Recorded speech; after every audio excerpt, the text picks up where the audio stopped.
స్వామియే శరణమయ్యప్ప, స్వామియే శరణమయ్యప్ప.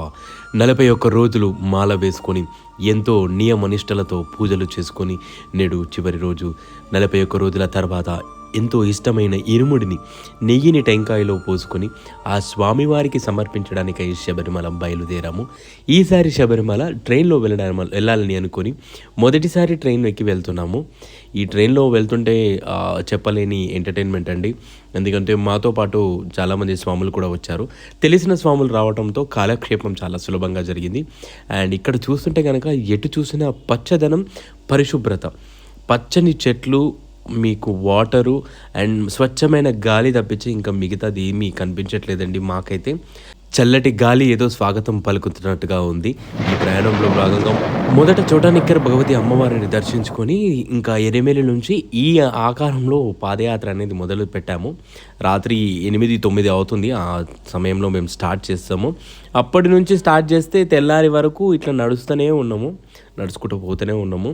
ఎటు చూసినా కొండలు, ఆ కొండల మధ్యలో ఈ యొక్క నడకదారి, ఈ నడకదారి 60 కిలోమీటర్లకు పైగానే ఉంటుంది. కానీ ఈ నడకదారి చాలా దట్టమైన అరణ్య ప్రాంతం మధ్యలో నుంచి ఉంటుంది. మార్గ మధ్యంలో ఇలా వాగు, వంక, చల్లని గాలి, చెట్లు, ఆ పులకరింపుల మధ్యలో శరణు ఘోష చెప్పుకుంటూ స్వామియే శరణమయ్యప్ప అంటూ సాగుతున్న ఈ పెద్ద పాదం యాత్ర చెప్పలేనిదండి.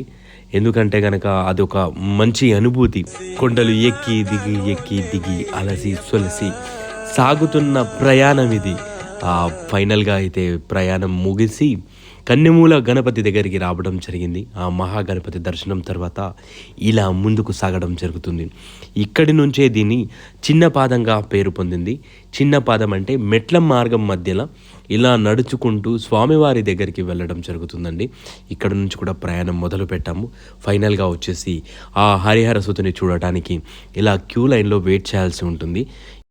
సమయానుసారంగా మందిని కొద్ది కొద్దిగా అందరినీ ఇలా స్వామివారి దగ్గరికి ఈ లైన్లో నుంచి రిలీజ్ చేయడం జరుగుతుంది. అదిగో చూస్తున్నామే 18 మెట్ల సోపాధిపతి శబరిమల ధర్మశాస్త్ర ఉండే ప్రదేశం అదే. అక్కడ కనిపిస్తున్నాయి 18 మెట్లు. ఆ మెట్లపై నుంచే ఈ యొక్క ఇరుముడిని ఎత్తుకొని స్వాములు వెళ్ళడం జరుగుతుంది. దీనికోసమే అంత దూరం నుంచి ఆ అయ్యప్పను చూడడానికి రావడం జరుగుతుంది. ఇది మన అయ్యప్ప దేవాలయం. ఆ దేవాలయ ప్రాంగణం మేము వచ్చినప్పుడు అప్పుడే తెరుచుకోవడం జరిగింది. శుభ్రం చేసే తరుణంలో మూసివేశారని చెప్పారు. ఎందుకొరకు అంటే రేపు మకర సంక్రాంతి సందర్భంగా ఆలయాన్ని శుద్ధి చేస్తూ ఉన్నారు. ఇదిగో చూడండి, లక్షలాది మంది ఆ అయ్యను చూడడానికి శరణు గోసలు పెడుతూ ఎలా వేచి ఉన్నారో. ఇది అయ్యప్పకు రేపు చేయబోయే అలంకరణ. అందులో భాగంగానే ఇలా అందరూ వాటిని చూడడానికై పోటెత్తారు.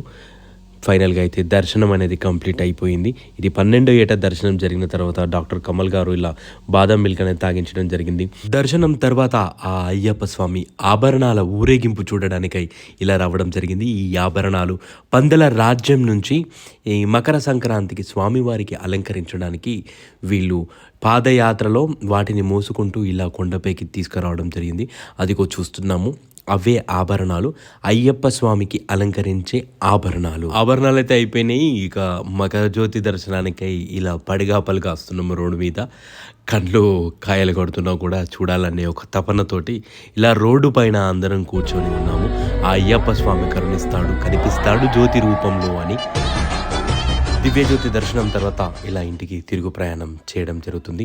మళ్ళీ తప్పకుండా వచ్చే ఏట మాల ధరించి నిన్ను చూడడానికి తప్పక వస్తాం. అయ్యా అయ్యప్ప.